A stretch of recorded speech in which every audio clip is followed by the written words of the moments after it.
Welcome to VNT. Please subscribe and hit the bell icon for more breaking updates. Hey everyone, it's VNT. Imagine you and your best friend do everything together. Then suddenly they make 11 new friends and leave you out. That's what just happened. Canada picked 11 new trade partners, leaving the US on the sidelines. Today we're diving into how this shift could shake up some of America's biggest companies. Let's get into it. First up, Ford Motor Company, an icon of American industry and a longtime partner with Canada. For years, Ford's supply chains have flowed seamlessly across the US-Canada border, thanks to trade agreements like USMCA. But with Canada's new trade deals, that smooth ride could hit some serious bumps. New tariffs or quotas could make it pricier to ship F-150s or Mustangs from Michigan to Toronto. Suddenly, Ford's North American strategy faces a major shakeup. If building cars for Canada gets more expensive, Ford might have to shift production or absorb costs. Neither is ideal. The Canadian market is huge for Ford, and these changes could impact jobs, suppliers, and dealerships on both sides of the border. Meanwhile, European or Asian automakers could get a leg up, making it easier and cheaper for them to sell in Canada. Ford's not just fighting for sales. It's fighting to keep its place in a market it's dominated for decades. The ripple effects could hit everyone from assembly line workers to logistics companies. Ford will need to rethink its strategy fast to stay competitive. This isn't just a business challenge, it's a test of Ford's adaptability. The rules of the game have changed, and Ford has to play smarter than ever. Will they build more in Canada, absorb the costs, or lose ground to global rivals? The stakes are high, and the next moves will shape Ford's future in North America. One thing's clear, the US-Canada auto relationship will never be the same. Next, General Electric. GE powers everything from planes to power plants, and Canada's a key market. GE's exports to Canada are big business, but new trade deals could give European and Asian rivals like Siemens and Mitsubishi a price edge. If Canadian projects favor cheaper, tariff-free imports, GE risks losing out on massive long-term contracts. This isn't just about one sale, it's about decades of revenue and influence. GE may need to invest more in Canada or lobby hard to protect its turf.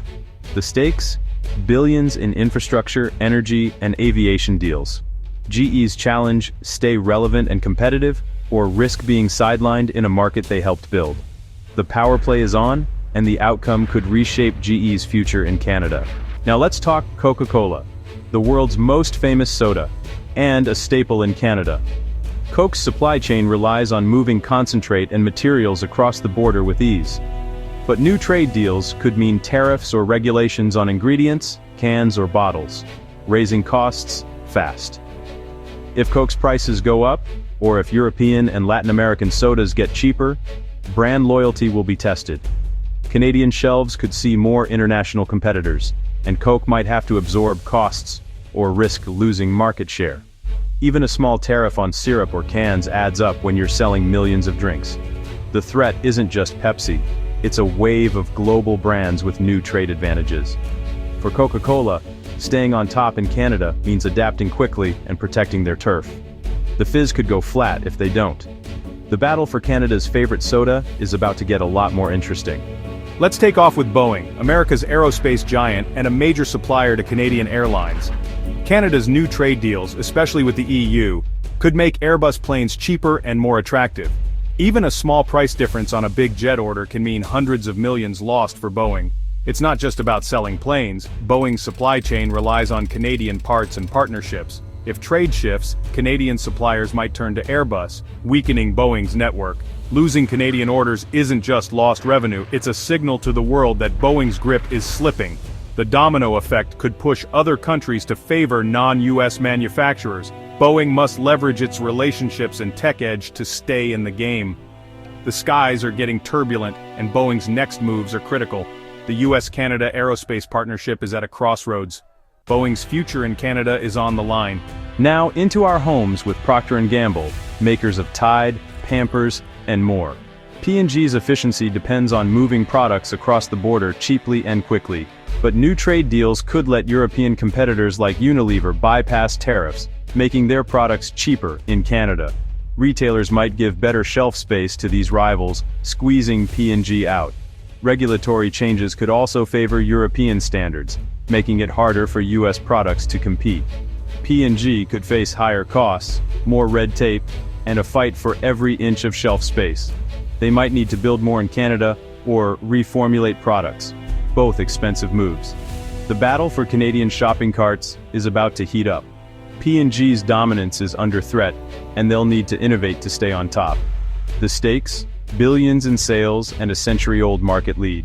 The shelf space war is on. Back to heavy machinery. Caterpillar's iconic yellow equipment is everywhere in Canada's resource and construction sectors.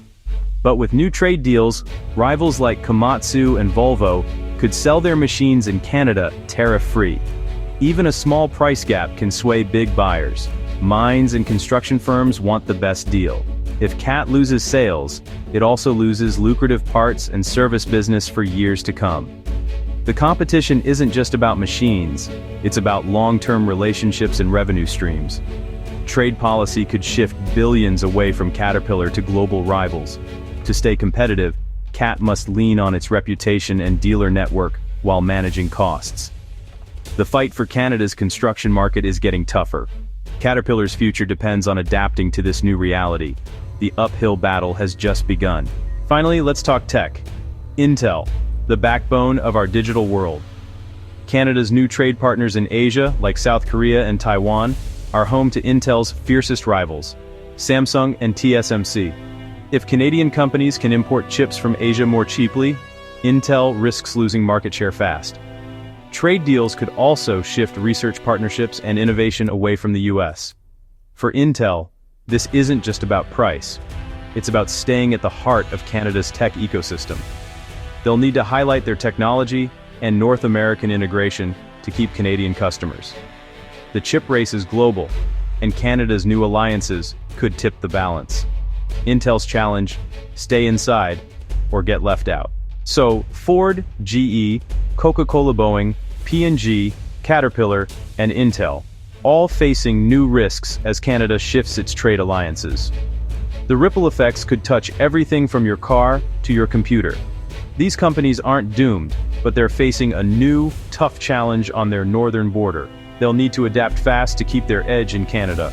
We'll keep watching as this story unfolds. Don't forget to like, subscribe, and hit the bell for more deep dives. Thanks for watching. See you next time.